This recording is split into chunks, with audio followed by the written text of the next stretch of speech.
Hi everyone, Nifty का analysis देख लेते हैं। कल वीकली एक्सपायरी है निफ्टी की, तो क्या डायरेक्शन रहेगी, क्योंकि फाइनली कहीं ना कहीं एक बड़ी न्यूज मार्केट में आ गई है और उसका रिएक्शन भी आप देख सकते हो। मंडे 350 प्लस पॉइंट यहाँ पे गैप अप हुआ मार्केट और ऊपरी लेवल पे ही ट्रेड कर रहा है, क्योंकि जो वॉर चल रहा था ईरान और यूएस के बीच में कहीं ना कहीं अब रुक गया है। दोनों ने यहाँ पे जो भी चीज़ें है वो अप्लाई करने का यहाँ पे डिसीजन बनाया है। 60 डेज तक यहाँ पे टाइम दिया गया है कि सारी चीज़ें अप्लाई हो जाएगी, बट वॉर अब यहाँ पे कहीं ना कहीं सीज मतलब जो भी दोनों तरफ से स्ट्राइक्स हो रही थी पूरी तरीके से रोक दी गई है। अब देखिए इसका इम्पैक्ट देखने को मिला हमें फ्राइडे के दिन ही, मतलब कहीं ना कहीं देखिए लोगों को पता होती है चीज़ें, जो बड़े मतलब बिग प्लेयर्स होते हैं कि कुछ ना कुछ ये होने वाला है, क्योंकि ये रैली देखिए नॉर्मल रैली नहीं है। हमने देखा फ्राइडे बिल्कुल मार्केट बिना रिट्रेसमेंट यहाँ पे ऊपर आके क्लोज हुआ था और आज यहाँ पे फिर से इतना बड़ा गैप अप हुआ। तो अल्टीमेटली यहाँ पे सब चीज़ें नॉर्मल अब होते हुए दिख रही है। अब देखिए हमने क्या डिसीजन किया था और क्या डिस्कशन किया था। बिल्कुल क्लियर डिस्कशन हमारा था कि मार्केट, अगर मैंने आपको बताया था कि ये वॉर की न्यूज़ अभी भी कंफर्म नहीं हुई है, अगर ये वीकेंड में कंफर्म होती है तो मंडे बड़ा गैप अप होगा।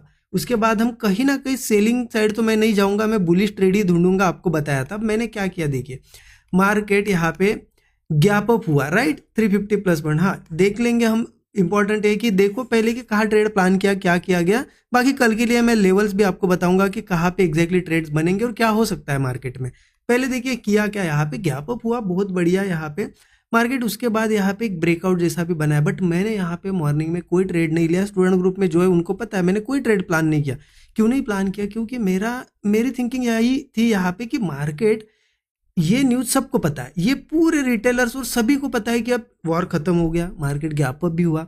अब देखिए जब क्या होता है कि मार्केट इतने ऊपर आके क्लोज हुआ था तो यहाँ किसी ने पोजीशन नहीं बनाई, क्योंकि जो रिटेलर होते हैं ना ऐसे मुंह से डर जाते हैं, उनको लगता है कि कभी भी गिर सकता है, तो यहाँ किसी ने पोजीशन नहीं बनाई। लेकिन आज यहाँ पे क्लियर था मुझे कि कहीं ना कहीं लोग पोजीशन बनाएंगे ब्रेकआउट पे, क्योंकि उनको लगेगा कि वॉर एंड हो चुका है, अब यहाँ से बहुत बड़े मूव्स आएंगे, यहाँ पे पोजीशंस बनी होगी। लेकिन मैंने इसलिए नहीं बनाई क्योंकि मेरा थिंकिंग सिंपल था कि चलो ब्रेकआउट सही में आया है, अगर मार्केट को ऊपर जाना है तो मार्केट थोड़ा जाएगा, फिर रिट्रेस करेगा, अगेन कंटिन्यू करेगा तो मैं एंट्री करूंगा, क्योंकि ये ब्रेकआउट फेलियर का मुझे चांस लग रहा था और वैसा ही हुआ। तो मैं बच गया मॉर्निंग में, यहाँ पे मैं ट्रेड नहीं लिया, तो एक अच्छा डिसीजन वो रहा यहाँ पे। उसके बाद बहुत देर वेट किया, देखिए मार्केट अच्छा नीचे आया, सेलिंग तो कर ही नहीं सकते थे क्योंकि वो सभी चीज़ें पॉजिटिव है, वार एंड हो चुका है वो न्यूज़ है, उसके बाद गैप अप हुआ है, इसमें सेलिंग तो बनती ही नहीं थी, राइट। फिर उसके बाद यहाँ साइडवेज में भी बहुत वेट किया।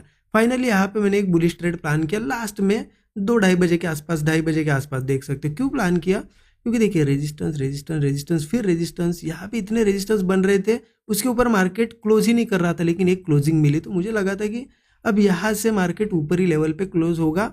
मैं यहाँ पे हो सकता है फिर वो पोजीशन होल्ड भी कर लेता, या फिर इंट्राडे की होता मतलब कुछ क्वांटिटीज इंट्राडे की बुक भी कर लेता, बट मार्केट ने यहाँ पे रिवर्सल दिखाया तो अगेंस्ट गया। देखिए अब अगेंस्ट गया तो हम होप पे तो नहीं बैठ सकते, ऐसे कैसे अगेंस्ट जा सकता है, इतना बुलिश नहीं, एसएल जो है हमें देना पड़ता है। मैंने यहाँ पे क्या किया, अगेंस्ट गया तो मैं निकल गया मार्केट से, ठीक है।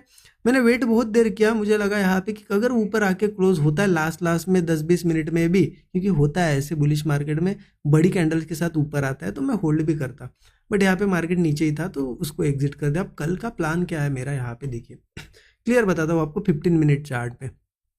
कल के लिए सिंपल सा यहाँ पे मेरी थिंकिंग ये है कि मार्केट इतना ज़्यादा बुलिश है, मुझे लगता है कि कहीं ना कहीं क्या किया गया है आज मार्केट में, बायर्स को यहाँ पे ट्रैप किया गया। मतलब देखिए बहुत से लोगों ने वॉर का सोच के मॉर्निंग में जो पोजीशन बनाई, कुछ लोगों ने क्या किया होगा यहाँ पे भी सोचा होगा मतलब पोजीशन बनाई, वो तो उनके तो एसएल चले गए, लेकिन वीक हैंड जो होते हैं उनको भी मार्केट ने निकाल दिया।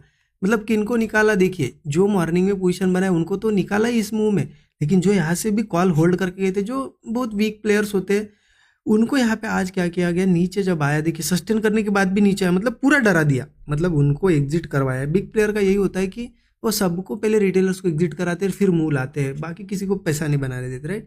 तो मुझे लगता है वो चीज़ आज हो गई है। अगर कल मार्केट कंटिन्यूएशन करता है तो फिर हमें कन्फर्मेशन हो जाएगा कि कहीं ना कहीं लोग ट्रैप हो चुके हैं, फिर और बड़ा मूव आ सकता है। अब देखिए अगर ऐसे ही में ट्रैप था तो मार्केट हो सकता है सीधा कल गैप अप ही ओपन हो, चांसेस होते हैं ऐसी न्यूज़ में, भले नीचे थोड़ा सा आके क्लोज हुआ लेकिन सीधा बड़ा गैप अप होता है, तो ये भी हो सकता है। तो मेरा प्लान सिंपल है, देखिए अगर इनकेस मार्केट गैप अप भी होता है तो मैं एक ही चीज़ का वेट करूंगा, थोड़ा रिट्रेस करता है तो करने दूंगा, फिर सपोर्ट जैसे ही बनाने लगता है, ऐसा ब्रेकआउट वगैरह बनता है तो अपसाइड का ट्रेड प्लान करूंगा। ठीक है, अगर सस्टेन करता है मार्केट ऊपर ही और फिर ब्रेकआउट बनाता है तो भी मेरा अपसाइड का प्लान रहेगा, क्योंकि अब वैसे भी वीक हैंड्स को निकाला है मार्केट ने। अब अगर सस्टेन करेगा तो कंटिन्यू कर जाएगा मूव। ठीक है, ऊपर रेजिस्टेंस कहाँ है देखिए, ऊपर रेजिस्टेंस मुझे दिखाई दे रहा है 24,090 के पास, उसके ऊपर है 24,170, ये रेजिस्टेंस लेवल्स मुझे दिखाई दे रहे हैं। तो ये हमारे टारगेट्स होंगे। हाँ, एक चीज़ ध्यान रखना, कल सीधा गैप अप होता है और रेजिस्टेंस के पास होता है तो फिर थोड़ा कॉल प्लान करने के लिए वेट करिए, सेटअप बनने दीजिए अच्छा, क्योंकि हो सकता है वहाँ से पहले मॉर्निंग में थोड़ी सेलिंग आए और फिर सेटअप बना के बुलिश जाए, तो सेटअप का वेट कर लेना। अगर इनके ऊपर ही सीधा कल मान लो 400-500 पॉइंट का गैप अप हो गया तो कोई इशू ही नहीं है, फिर सस्टेन के बाद बुलिश ही जाएंगे। सेलिंग क्या कर सकते हैं क्या मार्केट में, देखिए मुझे तो नहीं लगता कि अभी कोई सेलिंग का सिनेरियो है। मार्केट सीधे सीधे सीधे ऐसा सस्टेन करके नीचे आया है, अभी तक ऐसा कोई स्ट्रक्चर भी नहीं बनाया बियरिश। तो मेरा व्यू ये है कि कल यहाँ पे मान लो फ्लैट या छोटा सा गैप, यहाँ पे एक सपोर्ट भी है देखिए 23,800 से लेके 23,790, मतलब एक छोटा 10 पॉइंट का जो है एक सपोर्ट जोन है। तो हो सकता है कल एक्सपायरी है, कल यही ओपन होता है तो इसी सपोर्ट से ब्रेकआउट बना के निकल जाए, तो यहाँ पे मैं कॉल साइड के लिए रेडी हूँ। इसके नीचे भी जाता है या गैप डाउन भी होता है तो भी मैं कल सेलिंग के लिए थोड़ा सा प्लान कम कर रहा हूँ। सेलिंग का मेरा यही प्लान है कि देखिए कंटिन्यूसली ऐसा नीचे गिरा है और गिरता है, थोड़ा गिरने दो, मार्केट एक ट्राई करेगा, उसके बाद जो ऊपर नहीं जाएगा और फिर से नीचे, मतलब ये एक स्ट्रक्चर बनता है। देखिए क्या होता है, ऐसे structure higher low higher high, ऐसा जब स्ट्रक्चर क्रिएट होने लगता है, ब्रेकआउट्स आते हैं तो फिर यहाँ से फिर सेल करना हम स्टार्ट कर सकते हैं। अभी मुझे लगता है कि ट्रेंड अच्छा है, थोड़ी रिट्रेसमेंट आई है या थोड़ा वीक हैंड्स को निकाला जा रहा है, कंटिन्यूएशन मिलता है तो बुलिश ही जाएंगे। सेलिंग के लिए थोड़ा सा पेशेंस रखो। बाकी इंट्राडे में अगर सेटअप कुछ मुझे लगता ही है बहुत ज़्यादा सेलिंग का वीकनेस है, सेलिंग प्रेशर बहुत ज़्यादा है, तो वैसे मैं